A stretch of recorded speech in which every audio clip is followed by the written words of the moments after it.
broad ford across the Avon. The original stone town bridge was built by the Normans. There were no parapets, and it was so narrow that people kept falling into the river. Luckily, it was widened, so it's not quite so dangerous these days.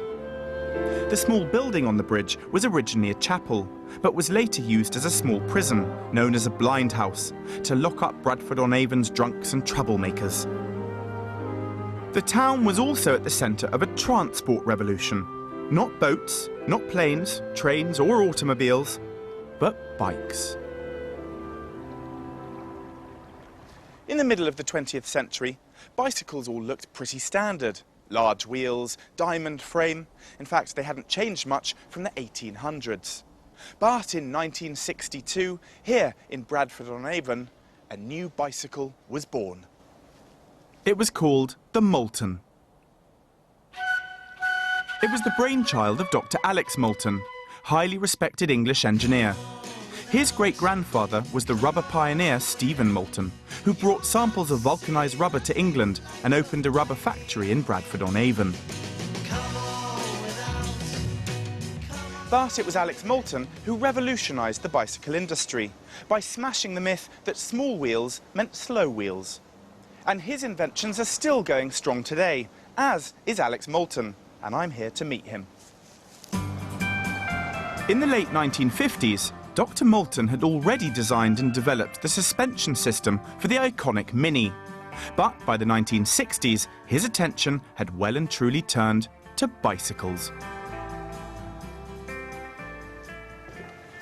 Alex, don't get up. Okay. What a privilege to meet you. Delighted to meet you. Now, first of all, what an incredible design, an enduring design that still goes strong today. How did you come up with that original concept? Remembering, I'm sure I was inspired by the effect that Isigonis has shown on the Mini by reducing the size of the wheels, they alter the whole architecture of the car, and applied the same principle. So there are lots of parallels between the Mini and the Moulton. Yes, they're bound to be. It had suspension, and it was extremely compact, and small wheels. So do you have any photographs of that great launch in 1962? I have. This scrapbook will show you that. Here it is.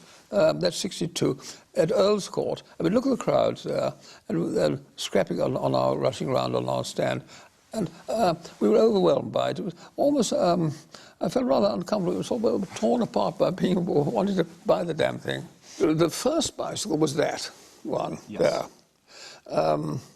Which is so lots of luggage could go on the front and the back? Exactly. An open frame, unisex, universal size, easy step through. So that represented a suspension there and suspension there.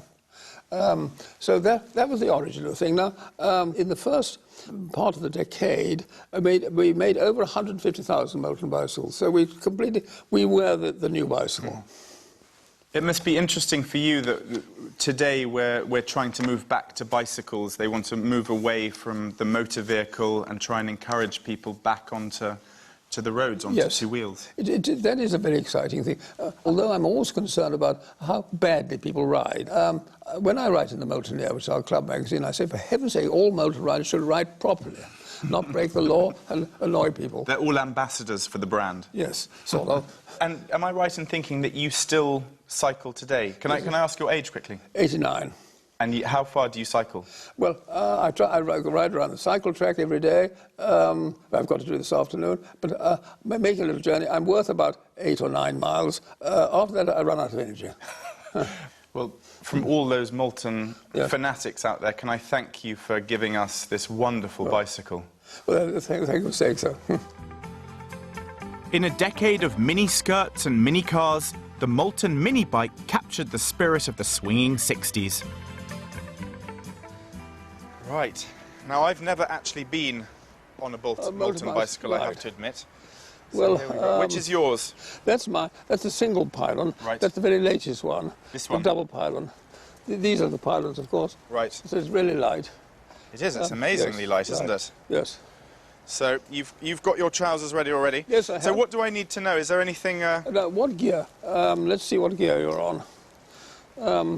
That's all right. Is that okay? That's fine. Is that good to start? No, wait a minute. You get through it. Okay. You get through it. Very important to get through it like this.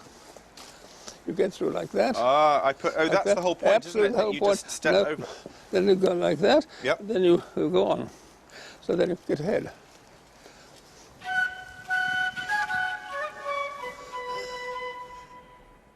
These bikes can reach speeds of 50 miles per hour on the open road. I don't think we'll manage that on your terrace, Alex. No, no we shan't. I'm taking it easy, though, just getting used to the Moulton experience. Very smooth, isn't it? Just another typical country tracks day, trying out a design classic with its inventor. And even better, Alex has offered me a rare look behind the scenes at the Moulton factory here in Bradford-on-Avon. Further upriver, I've been discovering the fascinating story of the Moulton bicycle with engineer and inventor Dr. Alex Moulton.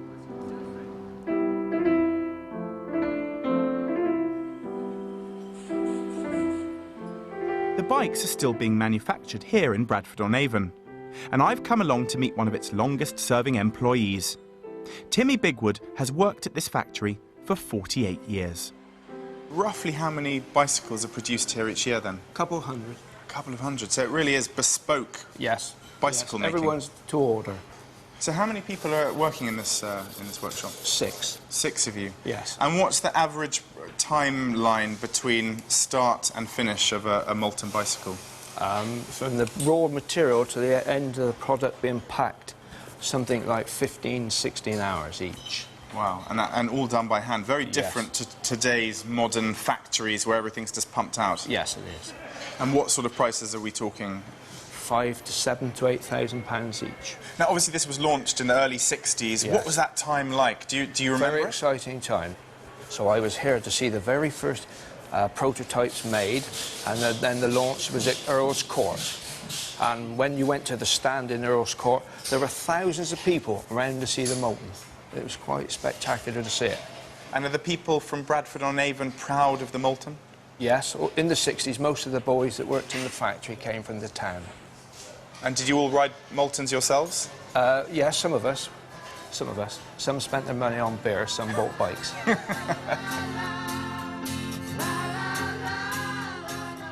Dr. Moulton has very kindly lent me one of his bicycles for the next leg of my journey along the River Avon. I'll be heading to Bath, the inspiration for one great British author. Every year, hundreds of literary fans descend on the town, and Miriam O'Reilly joined them. Miriam enjoying the pleasures of Jane Austen's Bath. I'm following the River Avon, and just outside Bath, I've hit an old railway line. What a fantastic way to road test the Moulton bicycle and check out the countryside along this cycling path between here and Bitton Railway. And never far from the Avon, it crosses right over the river too.